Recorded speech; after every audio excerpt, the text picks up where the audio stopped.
कि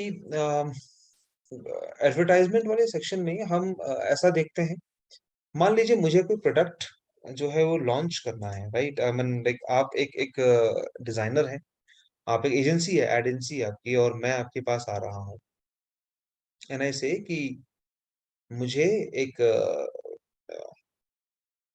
एक जो है कुछ भी प्रोडक्ट लॉन्च करना है। For example biscuit, shampoo, sort of कुछ भी, ठीक है। सो अब क्या करते हैं कि एक कंपनी को कुछ लॉन्च करने के लिए what they have to do, सबसे पहली चीज़ हम क्या कर रहे हैं, हम करेंगे सबसे पहले एक मार्केट रिसर्च, ठीक है? What includes market research? Market research में आप ये देखेंगे फॉर एग्ज़ाम्पल हम जैसे मैं एक शैम्पू एग्ज़ाम्पल हमेशा अपने क्लास में देता हूँ। शैम्पू का एक नया शैम्पू लॉन्च होने जा रहा है और आप देखते हैं कि आपके आप मार्केट रिसर्च में आप पहले तो ये देखोगे कि कौन-सी कंपनी इस टाइम पे ट्रेंडिंग में है बिल्कुल, जो एकदम पीक पे चल रहा है, बहुत प्रॉफिट में चल रहा है। तो आप देखते हो कि आपके पास एक लॉरियल का एक ब्रांड वो है जो चल रहा है, ठीक है। लॉरियल वालों का शैम्पू चल रहा है, बहुत टॉप पे। अब आप ये देखोगे और आप टक्कर देने की सोच रहे हो, आप नहीं सोच रहे हो कि बहुत वो छोटा-मोटा चलाने का है, आपको टक्कर देनी है।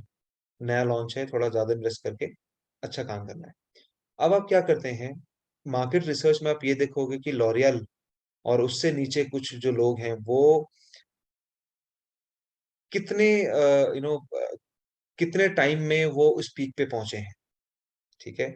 उनका जो टर्नओवर है पूरे ईयर बाय ईयर, वो कैसे ग्रो करा उनका, है ना? उन्होंने क्या चीज़ें ऐसे हथकंडे अपनाए, जो हुआ? मेबी कभी ऐसा हो रहा हो, कभी आपने जब मार्केट रिसर्च में देखा, तो आज के डेट पे लॉरियल का जो डब्बा ₹700 का आ रहा है, वो पता चल रहा है कि कुछ टाइम पहले उन्होंने 600 का बेच रहे थे वो। 2018 के टाइम पे, 19 के टाइम पे they were selling that same shampoo 600 में और आज 22 में वो 700 का बेच रहे हैं, क्वांटिटी भी सेम है। अब इन्होंने क्या स्ट्रैटेजी अपनाई होगी? पता चला कि वहाँ पे कुछ उन्होंने केराटिन का गोल्ड केराटिन कुछ ऐसे करके कुछ नाम दे दिया और उन्होंने बोला कि ये जी हमने इसमें ऐड कर दिया है। अब ये इन्होंने इस तरीके से धीरे-धीरे करके बढ़ा दिया। 33% एक्स्ट्रा करके बोल-बोल के डब्बा कम कर दिया छोटा-सा। एक स्ट्रैटेजी थी उनकी, ठीक है? अब आप ये देखते हो कि और आप देखते हो बाकी कंपनीज़ जो कि उसके जो कंटेनर्स है, जो कंटेंडर हैं इसके लॉरियल के, वो क्या आज़मा रहे हैं, वो क्या तरकीबें आज़मा रहे हैं, वो कैसे चला रहे हैं अपनी मार्केट। ये सब चीज़ें देख के, है ना? और फिर उसके बाद आप पूरी रिसर्च के बाद आप क्या करते हैं, आप ये देखते हो कि आपने अपने प्रोडक्ट में अब एक आइडिया लेके आते हो। ऐसा होता है कई बार कि जब आपने पहली बारी में आपने मान लीजिए कोई आइडिया सोचा था कि मैं कुछ ऐसा करूँगा तो धमाल कर दूँगा। जब आप मार्केट रिसर्च में गए तो आपको पता लगा कि ये आइडिया वो कोई 2 साल पहले ड्रॉप कर चुका है। वो पहले ही कर चुका है कोई और उससे वो उभर भी गया और वो आगे पीछे अपने एक ट्रैक पे आ चुका है वो। तब आपको ये समझ में आएगा कि सेम आइडिया तो नहीं लेकिन एट लीस्ट थोड़ा-सा मिलता-जुलता आइडिया इसने किसी ने आज़माया था, थोड़ा-सा ही प्रॉफिट हुआ, उससे कुछ नहीं हुआ। तो आप उस जब ये मार्केट रिसर्च जब आप कर लेते हो पूरा, तब आप क्या करोगे? अपने आइडिया को मॉडिफाई करोगे, है ना? डेवलप करोगे थोड़ा-सा और अपग्रेड करोगे। आपने अपग्रेड किया, अपग्रेड करने के बाद आप क्या करते हैं? अब आप ये देखते हैं कि आप उसका पहले एक टेस्ट प्रोडक्शन निकालते हो, छोटा-सा प्रोडक्शन निकालते हैं कि आपने ऐसे करके करना है। स्ट्रैटेजी पहले आप एक डेवलप करते हो कि आपके मार्केट में आया। आपको पता लगा कि कोई भी मार्केट में ऐसा नहीं दे रहा है। शैम्पू जो है वो कंडीशनर के साथ कंडीशनर फ्री कोई नहीं दे रहा है। इस बंदे ने सोच लिया कि भई अब तो मैं कंडीशनर साथ में छोटा-सा कंडीशनर फ्री दूँगा और ये इसका स्ट्रैटेजी चल जाता है ना? उसने वो डाला और उसने थोड़ा-सा मार्केट में पहले लगाया। जैसे बोलते हैं ना कि आपने 1 लाख प्रोडक्ट निकालने हैं लेकिन उसमें से पहले सिर्फ 1000 करके देखा। 1000 कर देखते हैं क्या पब्लिक को पसंद आ रहा है? नहीं आएगा तो फिर पिट जाएँगे हम। सो ऐसे ही करके वो लोग ये कर देते हैं। अब इस इतना करने के बाद क्या होता है कि जब वो देखते हैं कि पब्लिक की डिमांड बढ़ रही है या नहीं बढ़ रही तो ड्रॉप करके कुछ और नया आइडिया रिफॉर्म करेंगे आइडिया कोई और नया आइडिया रिफॉर्म करेंगे। और नहीं अगर सेम चल रहा है तो ठीक है आने दो अगर बढ़िया तरीके से रिस्पॉन्स आ रहा है। अब वो क्या करेंगे अब यहाँ पे रिस्पॉन्स के साथ-साथ मार्केट में थोड़ा-सा छोड़ा था, अब एग्ज़ैक्ट तरीके से खेलेंगे। अब आप देखिए वो लोग देखेंगे कि आपकी ब्रांड पोज़ीशनिंग कहाँ? रखनी है, कहाँ पे एस्टैब्लिश करना है ये चीज़। आप देखेंगे आप खोल रहे हो लॉरियल का शैम्पू, उस टक्कर का एक जगह, तो आपकी ब्रांड पोज़िशनिंग बड़ी इम्पोर्टेंट है यहाँ पे। है ना? कि आपको ब्रांड वैल्यू बनाना है अपना। तो उसके लिए ब्रांड पोज़ीशनिंग बेसिकली कि आप कहाँ डिस्ट्रीब्यूशन आपकी कहाँ हो रही है, वो भी बहुत मैटर करता है आपकी जगह पे। मान लीजिए आप एक लॉरियल एक ₹700 का शैम्पू आप लॉन्च करने जा रहे हो एक बड़े से दूसरे कंपनी का XYZ, वो आप किसी गाँव घर में थोड़ी दोगे। आप कभी किसी गाँव घर में जाओगे और वहाँ पे किसी छोटे से खोखा सा छोटा-सा दुकान होगा, वहाँ पे जाके आप बोलना कि मुझे एक लॉरियल का या ट्रेसेमे का शैम्पू देना पाउच, वो बोलेगा ये सब तो नहीं है, क्या है? क्लिनिक प्लस है ना? तो ये क्या है? ये मार्केटिंग का एरिया है इसी तरह। अगर वहाँ पे जाके आप पार्ले जी माँगोगे, आपको दे देगा कोई भी। वहाँ पे आपको आप बोलोगे मुझे हाइड एंड सीक ला के दो, वो बोलेगा जी आपको तो ऊपर जाना पड़ेगा, मार्केट में जाना पड़ेगा उधर, यहाँ नहीं मिलेगा। वो भी वहाँ पे भी जाओगे तो किसी रेयर शॉप में मिलेगी। क्योंकि उनको पता है कि वहाँ पे लोग ट्रैफिक नहीं है उस चीज़ का, है ना? ट्रैफिक जहाँ पे होगा वही मैटर करेगा। एक आर्ट आर्ट स्टेशनरी एक दिल्ली में सीताराम अगर वो जाके किसी कॉमर्स कॉलेज के आगे खड़ा हो जाएगा और बोलेगा कि मैं आपको 50% डिस्काउंट दे रहा हूँ ईज़ेल पे, ले लो, क्यों लेगा वो? लेकिन वही अगर कॉलेज ऑफ आर्ट के आगे खड़े होके माँग बोलेगा, आएँगे लोग, है ना? पोज़ीशनिंग आपकी ज़रूरी है, आपकी ब्रांड का वो जो मेन जगह है, आपके ऑडियंस जो आपकी कौन-सी है, टारगेट ऑडियंस, वो मैटर करता है। आप वो कर देते हैं, आप इस तरीके से, उसके बाद आप करते हो अपनी एडवर्टाइज़मेंट। एडवर्टाइज़मेंट भी आप खूब की मात्रा में करते हो। एडवर्टाइज़मेंट में फिर अब ये होता अब यहाँ पे मार्केटिंग नहीं हो रही है। मार्केटिंग आपने पहले कर ली, चल दिया वो, मतलब ये है तो खैर प्रोसेस ही। ये मैं बता रहा हूँ कि मेन प्रोसेस आपने पहले कर दिया है। अब आप करते हो उसका प्रचार। अब आप डालते हो जगह-जगह पे। शैम्पू के लिए कोई सेलिब्रिटी उठाते हो, उसके इंस्टाग्राम हैंडल में चलवाते हो। यूट्यूब में चल रहा है, टीवी में कमर्शियल एड्स चल रहे हैं। हुँ? ये सारा जितने भी तरीके से आप न्यूज़पेपर में एड्स दे रहे हो, पैम्पलेट्स में इधर-उधर हर न्यूज़पेपर में, कहीं न कहीं हर जगह पे जो भी पॉसिबिलिटीज़ हैं आपको पता है कि जहाँ-जहाँ पे आपका प्रमोशन बेकार नहीं जाएगा, आप वहाँ-वहाँ पे आप अपना एड देते हो और फिर काम चल पड़ता है, फीडबैक्स आते हैं, फिर लगता है कई कई बार ये भी हो सकता है कि प्रोडक्ट बहुत ही ज़्यादा अच्छा चल गया, इतना वो वायरल हो गया पूरा वो, कि अब तो ये धड़ल्ले से चल रहा है बिल्कुल। जब वो धड़ल्ले से चलना शुरू करेगा, फिर धीरे-धीरे आप और प्रोडक्ट लॉन्च करोगे, ऐसे करते-करते आपका जो ब्रांड वैल्यू है वो डेवलप होगा। ब्रांड वैल्यू डेवलप होने के बाद फिर आप कुछ भी चिपका दो कस्टमर को, वो ले लेता है ना? तो वो ब्रांड वैल्यू डेवलप करने के लिए आपका पूरा प्रोसेस होता है। अब इस बीच में वो क्या करेंगे, आपको कुछ-कुछ टर्म्स दे देंगे। अ, फॉर एग्ज़ाम्पल मार्केट रिसर्च आपको दे दिया, एक दे दिया आपको प्रोडक्शन, एक दे दिया कंज्यूमर फीडबैक और एक दे दिया आपको मार्केटिंग या वायरल मार्केटिंग, कुछ भी ऐसा दे दिया।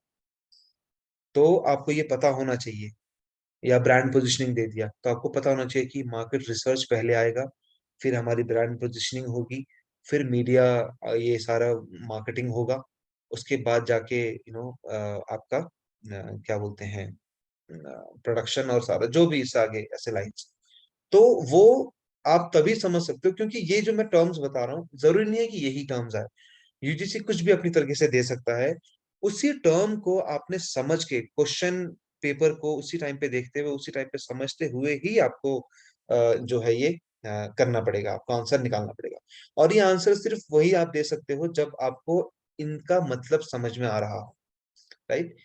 यहाँ पे हमारे पास इस मार्केटिंग वाले सेक्शन में हमारे पास एक कुछ थ्योरीज़ आती हैं। एक थ्योरी आती है दैट इज़ कॉल्ड उम,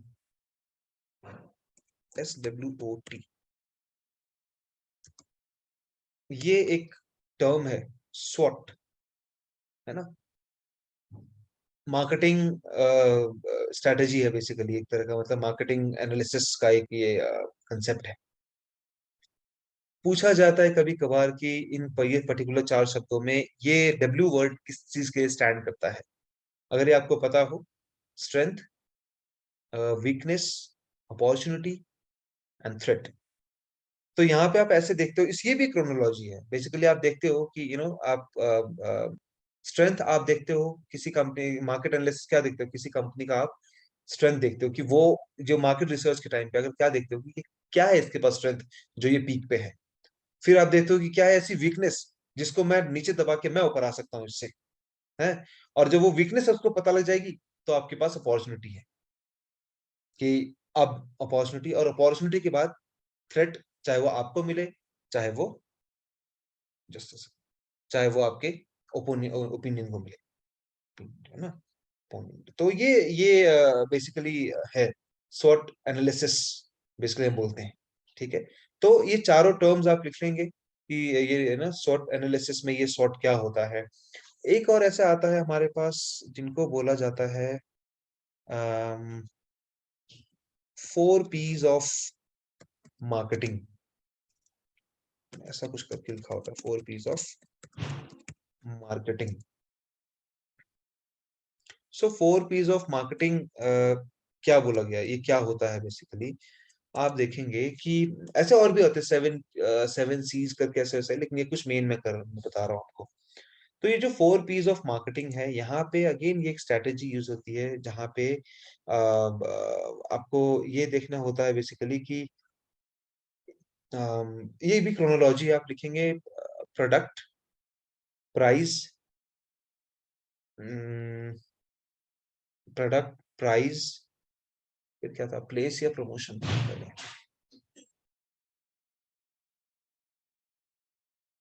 हम्म, एक मिनट मैं देख के बताता हूँ, मुझे याद, हाँ, product, sorry, product, price, place, फिर प्रमोशन, ठीक है? ये है, मैं आपको शेयर कर देता हूँ इसका एक चीज।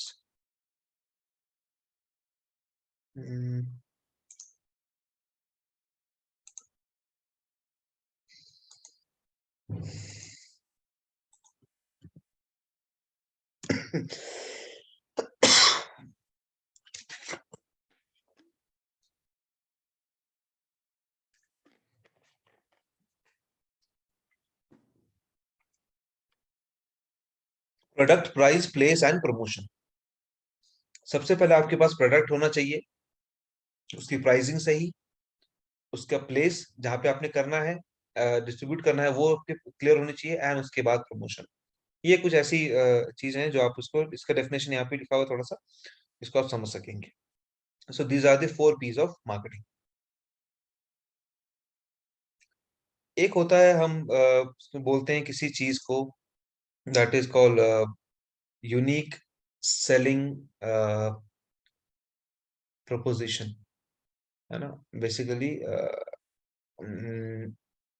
आपका यूएसपी, किसी भी प्रोडक्ट का यूएसपी, किसी भी चीज का यूएसपी, ये भी मार्केटिंग में ही यूज होता है। आपको बोला जाता है यूएसपी क्या होता है, तो किसी भी प्रोडक्ट का या किसी भी मार्केटिंग प्रोडक्ट का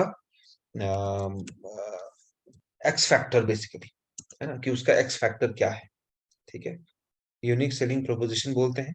अब जैसे कि यू नो अभी जैसे हमने शैम्पू वाले की बात करी, तो अब पता लगा कि आपको कोई भी ऐसा शैम्पू का ब्रांड नहीं है जो कंडीशनर साथ में फ्री दे रहा है। मैंने स्टार्ट किया, तो that is the USP of my product. और साथ में प्लस में और भी हो सकता है कि मैं भी अपने शैम्पू में मैं कुछ ऐसी चीजें मिक्स कर रहा हूँ, ऐसे चीजें डाल रहा हूँ जो किसी ने नहीं, किसी ने नहीं किया है, पब्लिक की डिमांड को देखते हुए, है ना? वो सारा करके कि आपका कंज्यूमर क्या चाहता है।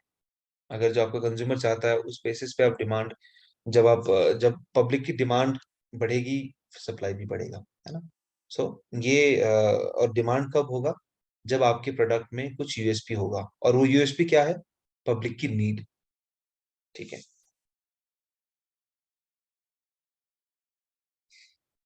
राइट, सो ये है चीज है।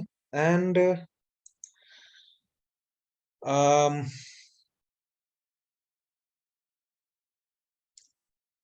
सो बेसिकली ये जो मार्केटिंग वाला सेक्शन है, ये इसी तरीके से वो लोग पूछेंगे। असर्शन रीजनिंग में मार्केटिंग का बहुत सारा क्वेश्चन आता है, तीन चार, तीन, दो तीन क्वेश्चन तो दे ही देंगे आराम से वो लोग आपको। आपको असर्शन रीजनिंग में पूछ लेते हैं, जैसे बहुत ही कई बार बहुत ही वाहियात क्वेश्चंस भी पूछ लेते हैं। आपको आउटडोर इंडोर इनका पता होना चाहिए कि किस टाइप्स ऑफ मार्केटिंग आपको पता होना चाहिए थोड़ा सा, है ना? या फिर टाइप्स ऑफ अलग अलग तरीके से थोड़ा देखें कि जैसे there is a call guerrilla marketing. Guerrilla marketing India में बहुत वैसे रेयर कम होते हैं, मॉल्स वगैरह में ही, बड़े शॉपिंग कॉम्प्लेक्स में ही देखने को मिलते हैं। और गुरिल्ला मार्केटिंग को शायद कुछ और नाम भी बोलते हैं, मैंने बीच में एक दिन कहीं यूट्यूब में देखा था, उसको कुछ और टर्म से भी बोल रहे थे, आप ज़रूर चेक कर लेना, है ना? गुरिल्ला मार्केटिंग हो गया। एंड ऐसे कई सारे जितने भी आपको कोई टर्म्स मिलते हैं टाइप्स ऑफ मार्केटिंग में। और क्वेश्चंस आपको बेसिकली ऐसे आते हैं ना, जैसे बहुत कुछ तो जनरल क्वेश्चंस आ जाते हैं रिपीट में।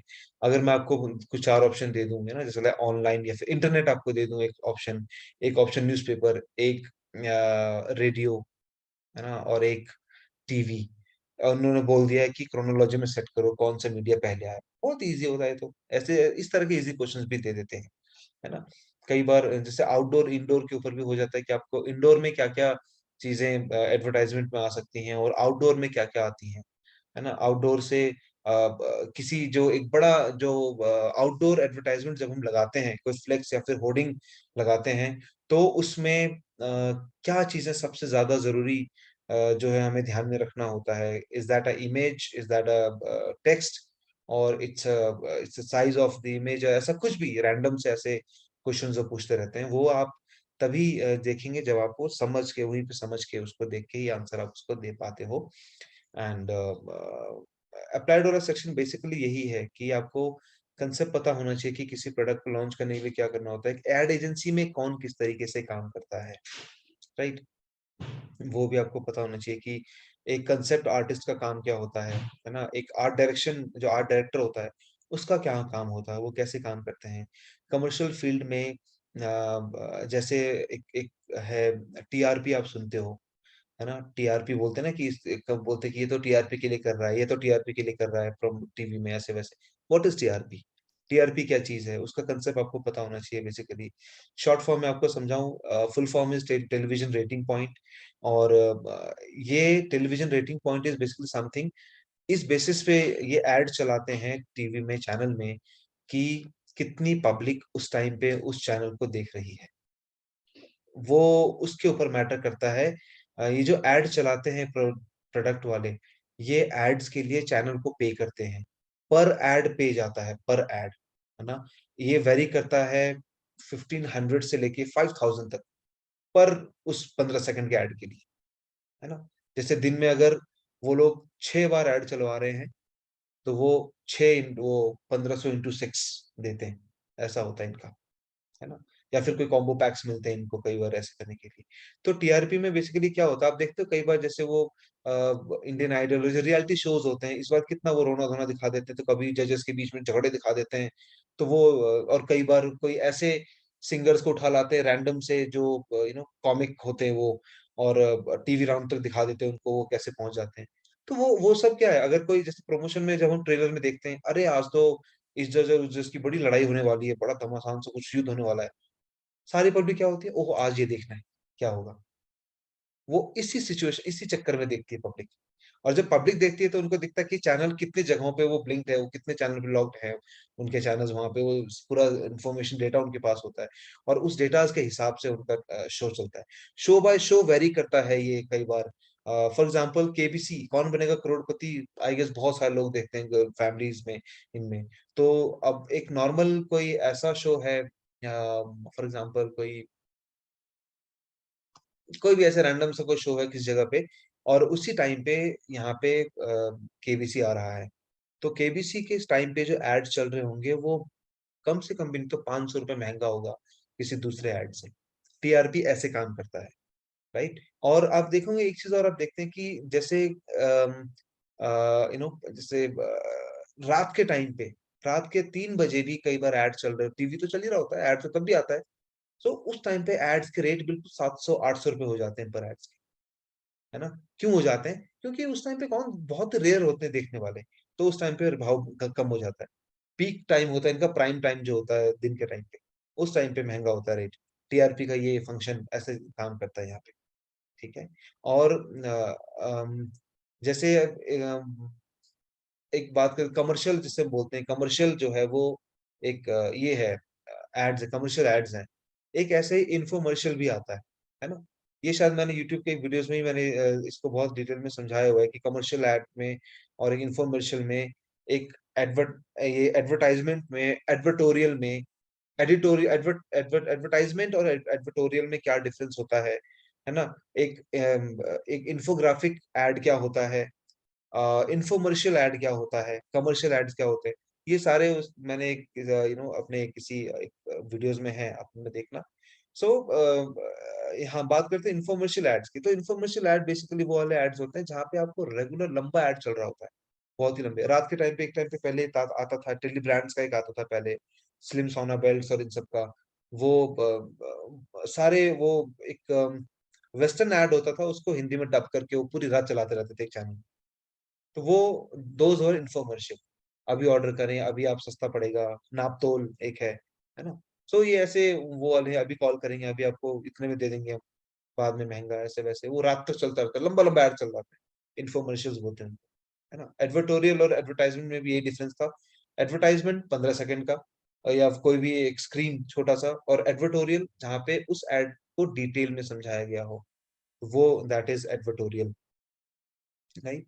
सो ये सारी ऐसे ऐसे चीजें हैं जो अप्लाइड में आपको पूछी जाती हैं। पेपर साइजेस की हम बात करें, अगला अभी हम आएंगे, एड गुरुज वाला सेक्शन अभी मैंने छेड़ा नहीं है, अभी हम उसको छेड़ेंगे जरूर। सो पेपर साइजेस के लिए आप दो चीजों का दिमाग में रखेंगे कि दो तरह के पेपर साइजेस होते हैं, होते तो अलग है लेकिन हम मेन की हम बात कर रहे हैं। एक होता है स्टैंडर्ड पेपर साइज, और एक होता है इंपीरियल पेपर साइज, ठीक है? स्टैंडर्ड पेपर साइज ये वो वाले हैं जहाँ पे A4, A3, A2 इस तरीके के आते हैं, और इंपीरियल पेपर साइज वो वाले हैं जहाँ पे हम half imperial, you know Ivory का पूरा वो, और डेमे साइज, किंग साइज, ऐसे करके कई, जहाँ पे ना टर्म्स हैं बेसिकली। तो आप ऐसे कभी आपको बोला जाए, शफल करके क्वेश्चन आया हुआ था बीच में, 2020 में ही आया था। दो क्वेश्चंस आए थे 2020 में पेपर साइज से लेके। एक में उन्होंने पूछा था इनमें से कौन सा स्टैंडर्ड साइज पेपर है, और ऑप्शंस थे A3, A4 ऐसा कुछ था, और डेमी साइज और किंग साइज था, या ऐसा कुछ था, एक साइज था और। तो जो A3, A4 ऐसे न्यूमेरिक फॉर्म में आते हैं, वो है आपके standard size, standard paper size. और जो ऐसे टर्म्स में आते हैं, मैंने यूट्यूब में, सॉरी यूट्यूब में तो नहीं, मैंने इंस्टाग्राम में ही एक एक पेज डाला हुआ है इसके लिए, है ना? तो उसमें आप जरूर एक बार देख लेना। वहां पे इंपीरियल साइज के लिए भी अलग अलग से मैंने डेटा डाले हुए हैं उनके साइजेस के बारे में। तो साइज ज्यादा ना पता हो आपको, मेन जो फेमस फेमस हैं, जैसे आपको हाफ इंपीरियल या फुल इंपीरियल का पता हो सिर्फ, है ना? और आपको आइवरी शीट का, आपको आइवरी का साइज पता हो, आइवरी शीट नहीं, आइवरी का साइज पता हो, डेमी साइज, और ज्यादा ज्यादा A4 साइज का आपको एक पता रहे बस, इन स्टैंडर्ड साइज में से आपका काफी है। उतना में ही आपका ये आंसर्स निकल जाएंगे। बस ये दो चीजों का ध्यान रखेंगे, इंपीरियल साइज कैसे, किस तरह के साइज होते हैं, और ये स्टैंडर्ड साइज जो है वो किस तरह के होते हैं। तो पेपर साइज में आपके दो क्वेश्चंस अगर आ गए तो मजे आ जाएंगे, 4 नंबर मुफ्त के मिल रहे हैं आपको, ठीक है? ये है। एंड अपार्ट ऑफ दिस, बात करते हैं एड गुरुज के ऊपर। तो एड गुरुज हमारे पास बहुत सारे हैं। एड गुरुज के लिए सीधा सीधा शब्दों में बोलूंगा, इंस्टाग्राम में सब थोड़ा नीचे की तरफ स्क्रॉल करेंगे, जहाँ पे वो ब्लैक से पोस्ट नहीं है, सारे रैंडम से पोस्ट है, उसमें आर्टिस्ट के जितने भी हमारे पास जो इम्पोर्टेंट, जितने भी इम्पोर्टेंट वाले हैं, कोई भी मैंने मिस नहीं किया है, वो सारे इम्पोर्टेंट वाले उसमें मैंने डाले हुए हैं, ठीक है? तो उनके एड्स भी साथ में लिखे हुए हैं, और उनको थोड़ा-सा और अगर चेक करना हो, आपको थोड़ा-सा और जानना हो, तो आप ये कर सकते हैं कि उन आर्टिस्ट का या उन एड गुरुज़ का नाम आप गूगल में सर्च करेंगे, आगे विकिपीडिया लिखेंगे। विकिपीडिया के लिंक में ही कुछ ऊपर-ऊपर से आपको लिंक उसमें मिल जाएँगे, जो किस तरह के एड्स इन्होंने किए हैं, है ना? आप उनको नोट करते हो, उसको देख लो, आपको समझ में आ जाएगा कि किस तरह के एड्स वो कोई कर रहा है। अब यहाँ पे एड गुरु को लेके थोड़ा-सा एक टिप एंड ट्रिक्स वाली बात मैं आपको ये बताता हूँ कि जब मैंने पेपर दिया था तो एक क्वेश्चन आया था जहाँ पे उन्होंने पूछा था कि which of the following no, एक नाम दिया था प्रहलाद कक्कड़। ये फर्स्ट अटेम्प्ट की बात आएगी जहाँ तक मुझे याद है, नहीं सेकंड अटेम्प्ट की बात है, लेकिन मैंने प्रहलाद कक्कड़ को मैंने पढ़ा नहीं था। जब मैंने एग्जाम क्लियर कर लिया था उसके बाद मुझे समझ में आया कि थोड़ा-सा और डिटेल में होना चाहिए, फिर मैंने उसको दोबारा रिवाइज़ करके फिर जब मैंने पढ़ाना स्टार्ट किया तब I added this ad gurus अपने सिलेबस में। तो अब उस एड गुरुज़ का पंगा ये है कि क्वेश्चन में ये आया था प्रहलाद कक्कड़ एक नाम है, एड गुरु है, मुझे बिल्कुल नहीं पता था, मैंने नाम पहली बार सुना था। प्रहलाद कक्कड़ का उन्होंने क्वेश्चन ऐसा आया था कि Prahlad Kakkar is famous for this following ads. ये कौन-कौन से एड्स हैं, है ना? तो उन्होंने 4 एड्स दिए हुए थे। बहुत सिंपल सा देखना सोचना कि मुझे आर्टिस्ट के बारे में नहीं पता था कि कौन है प्रहलाद कक्कड़।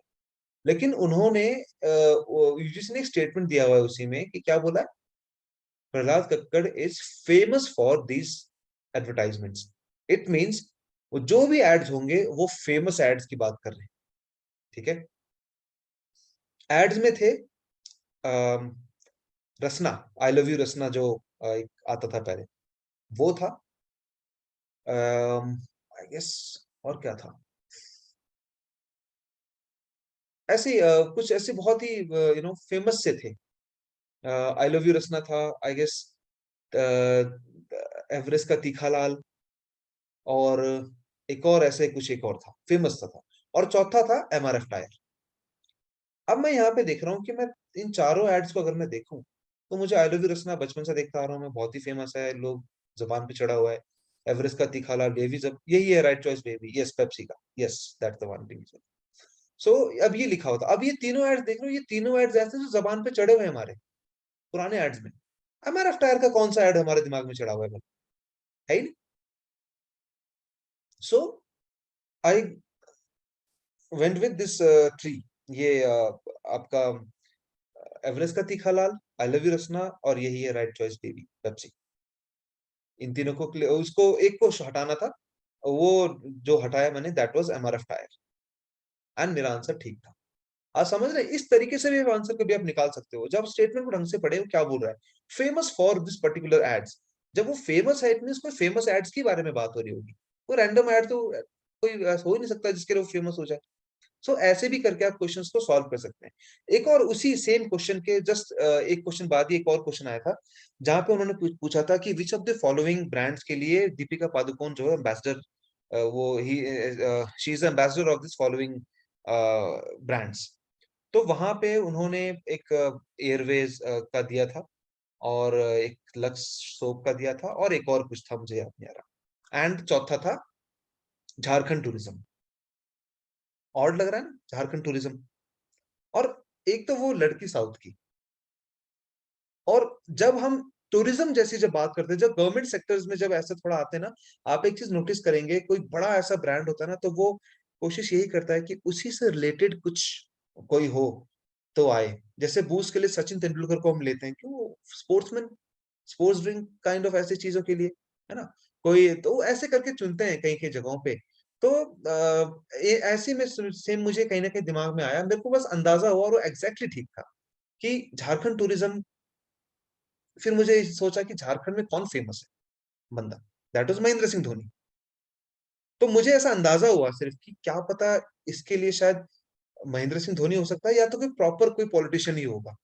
ऐसे कोई रैंडम बॉलीवुड का कोई शाहरुख खान जैसा बंदा नहीं जाके वो झारखंड टूरिज़्म झारखंड जैसे एरिया को वो एम्बेस करेगा वैसे करके। तो मुझे लगा ये तो नहीं हो सकता। और एयरवेज़, एयर होस्टेस, लड़की, फेमिनिज़्म थोड़ा वो आ गया ना उसमें फेमिनाइन आ गया। वो जब बात करते हैं एयरलाइन्स की तो दीपिका डेफिनिटली उसमें हो सकती है। बाकी लक्स और एक और जो था उसमें तो मैं श्योर था कि ये दोनों दीपिका के। मैं इसमें कन्फ्यूज़ हो गया था कि एयरलाइन्स या फिर झारखंड टूरिज़्म। अब मेरे दिमाग में था कि टूरिज़्म तो महेंद्र सिंह धोनी होगा। जैसे ही क्वेश्चन खत्म किया मैंने, जब मैं नीचे जब मैं कैब में वापस बैठा हूँ, मैंने फ़ोन पे सबसे पहला क्वेश्चन वही चेक किया था। और चेक ये किया था कि झारखंड टूरिज़्म का एम्बेसडर कौन है? महेंद्र सिंह धोनी था उस टाइम पे, है ना? तो ये तरीके हो सकते हैं आप जब आपको क्वेश्चन्स ना पता हो तो इस तरीके से भी आप जो है क्वेश्चन्स को निकालने का ट्राई कर सकते हैं। और ये तभी हो पाएगा जब आप ये जितने भी आप प्रिपरेशंस आप कर रहे हैं ना, अगर आपका ये ऑथेंटिक है बिल्कुल, तो these are the educated guess. ये आप एकदम तुक्का नहीं मार रहे हैं आँख बंद करके। आप ये सारी चीज़ों को ऑप्शंस को समझ के, आप चीज़ों को देख के समझ के आपको फिर वो आंसर आप जो है वो कर रहे होते हैं। है ना? सो ये एक तरीका है जहाँ पे आप इस तरीके से क्वेश्चंस को आप ज़रूर जो है आएगा तो करें। अदरवाइज़ हाँ, लेकिन इसके साथ ये तो चलो वो टाइम मैं बता रहा हूँ जब आपको कुछ ऐसा सिचुएशन आ जाए जो कभी मान लीजिए अभी हमने 6 आर्टिस्ट 6 एड गुरुज़ पढ़ लिए इम्पोर्टेंट, अब पता चले वो कोई 10वें आर्टिस्ट लेके आ गया कोई अलग से जो हमने नाम ही नहीं सुना और बोल रहे हैं कि अब बताओ ये कौन है, इसका काम किसने किया हुआ? कैसे पता लगेगा? नहीं पता लग सकता। तब उस टाइम पे जब वो ऐसा रैंडम सा आर्टिस्ट लेके आएँगे ना, तो हर ऐसे रैंडम आर्टिस्ट के नीचे ना कुछ एक लूप होल ज़रूर देते हैं, चाहे वो स्टेटमेंट में हो, चाहे वो आपके ऑप्शंस में हो। उसको ध्यान से समझें और वो ऑप्शन से ही आपका आंसर निकल के बाहर आ जाएगा। So that is one of the tricks जब आप एग्ज़ाम दें, तो इस तरीके से आप चीज़ों को समझने की कोशिश करें। एंड एड गुरुज़ के लिए वो डेफ़िनेट देख लीजिएगा, उसमें एज़ इट इज़ लिखा हुआ है, मैं लिखवा नहीं रहा इसमें। वो सारे आपको जितने भी हैं वहाँ पे हैं। बाकी हाँ, मैं आपको एक कुछ फैक्ट वाले कुछ बुलेट पॉइंट्स आपको लिखाऊँगा जो ये आपके इस सेक्शन में इम्पोर्टेंट रहेगा, राइट? एंड इसके अलावा और क्या है हमारे पास? फ़ोटोग्राफ़ी वाला पोर्शन भी आप ऐसे ही देखेंगे कि एक नॉर्मल सा कैमरे में अगर आप देखें ये टर्म्स आप लिख लो दिमाग में, अगर अगर आपको फ़ोटोग्राफ़ी का ना पता हो, बट आई गेस सब आर्ट स्टूडेंट होते तो हम फ़ोटोग्राफ़ी का तो बेसिक तो हमें पता होता ही है। आईएसओ क्या काम करता है, अपर्चर किस काम में आता है, शटर स्पीड क्या होता है, डेप्थ ऑफ फ़ील्ड क्या होता है ना? कैमरे के वो जो लेंस के उसमें जो बॉडी में कैमरे के बॉडी में जो चिप लगी होती है, क्या बोलते हैं उसको, CCP charging couple couple device something CCD कुछ बोलते हैं उसको। सो वो हो गया जो स्कैनर में भी होता है कई बार। ये हो गए एंड यस एनिमेशन वाले इन सब सेक्शंस में भी आप थोड़ा-सा दिमाग में ये रखेंगे कि ये जो स्टोरी बोर्डिंग होती है, ये स्टोरी बोर्डिंग क्या होती है ना? स्टोरी बोर्डिंग कैसे होता है? जो स्टोरी बोर्ड जब हम बनाते हैं, मान लीजिए कोई आपको बोला गया है कि आप आप गोवा के ट्रिप में जा रहे हैं और एक स्टोरी आपको मिली है जहाँ पे आपको गोवा का ट्रिप बनाना है कि आप दिल्ली से गोवा के लिए आप गए हैं। तो आप यहाँ पे क्या देखते हो? आपने देखा कि आपकी स्टोरी ऐसी है, आपको स्टोरी ये बोला गया है, आपने यहाँ से सामान पैक करा अपने घर से, आप यहाँ से निकलते हो, सीधा आप इंदिरा गांधी स्टेडियम वहाँ पे क्या बोलते हैं आईजीआई एयरपोर्ट जाते हो, फिर वहाँ से आप मुंबई के लिए लेते हो फ्लाइट, फिर मुंबई से आप उतर के किसी से मिल-मिला के उसके बाद फिर वहाँ से आप एक बस करते हैं, वहाँ से 10-12 घंटे का रास्ता, फिर वहाँ से आप पंजिम पहुँचते हैं और फिर ऐसे करके स्टोरी आपकी। अब जब आप बनाने बैठोगे तो मेबी कितने सारे फ्रेम्स होंगे, लेकिन जब मैं आपको ये बोलूँ कि इस पूरी स्टोरी को आपको सिर्फ़ 10 फ्रेम में दिखाना है, तो वो मेन फ्रेम्स होंगे, मेन। जैसे मैं घर से निकला, अगला मेबी मैं कैब में बैठा हूँ, तीसरा फ्रेम मेरा फ्लाइट का है, चौथे फ्रेम में मैं वहाँ से बाहर निकल रहा हूँ एयरपोर्ट से, 5वें फ्रेम में मैंने बॉम्बे वहाँ पे उधर पहुँचा हूँ मैं, फिर वहाँ पे अ, बस बुक करी है, वहाँ पे फिर 8वें में बैठा हूँ, 9वें में वहाँ पे उतर गया, 10वें में मैं गोवा के होटल में चिल मार रहा हूँ। सो अब ये 10 फ्रेम में बता दिया मैंने। तो इस 10 फ्रेम के बीच में कितने सारे फ्रेम्स होंगे, है ना? सो वो जो 10 फ्रेम्स हैं, दीज़ आर कॉल्ड अ, की फ्रेम्स।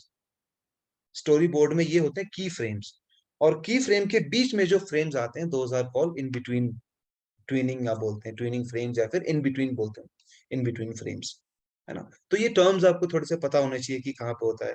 एनिमेशन के लिए कई बार वो क्रोनोलॉजी दे देते हैं आपको, ऐसे बोल देते हैं कि क्रोनोलॉजी में सेट करो कि एक एनिमेशन जब हो रहा हो तो कैसे आप करते हैं। अब आप यहाँ पे देखिए कि एक मैनुअली भी तो आप क्या करते हो, पहले ड्रॉ करते हो, सिंपल है। फिर आप उसमें कैरेक्टर शेप्स के बाद कैरेक्टर डिज़ाइन करना स्टार्ट करते हो, फिर कलर फिल करते हो, फिर रेंडरिंग करते हो। बस यही चीज़ आपको वहाँ पे भी डालना है, सीधा-सीधा। आपने कलर किया है वहाँ पे, फिर हाँ, बस वहाँ पे कुछ-कुछ जगहों पे छोटे-छोटे कुछ ऐसे टर्म्स होंगे जैसे स्टॉप मोशन, है ना? या फिर सिनेमैटोग्राफी क्या हो गया या फिर ये स्टॉप मोशन क्या होता है ना? और मोशन पिक्चर क्या होता है? ये टर्म्स ऐसे थोड़ा-थोड़ा दिमाग में रहे बस हल्का-हल्का सा, इतना भी काफ़ी होता है इसके लिए। इससे ज़्यादा आपको जो है वो नहीं जो है पूछते घुमा के, एनिमेशन वाले सेक्शन में और इन सब चीज़ों में, राइट? सो ये है एंड इतना है एंड मैं आपको कुछ चीज़ें लिखवाऊँगा। The time is less, there is just 1 minute left. तो इसको एंड करते हैं एंड ज़्यादा नहीं 15-10 मिनट आपका और लूँगा मैं 20 मिनट एंड फिर वी विल रैप अप हमारा एप्लाइड वाला क्वेश्चन यहाँ पे ऑफ हो जाएगा, right? So I am ending the video and next हम स्टार्ट करते हैं जस्ट राइट।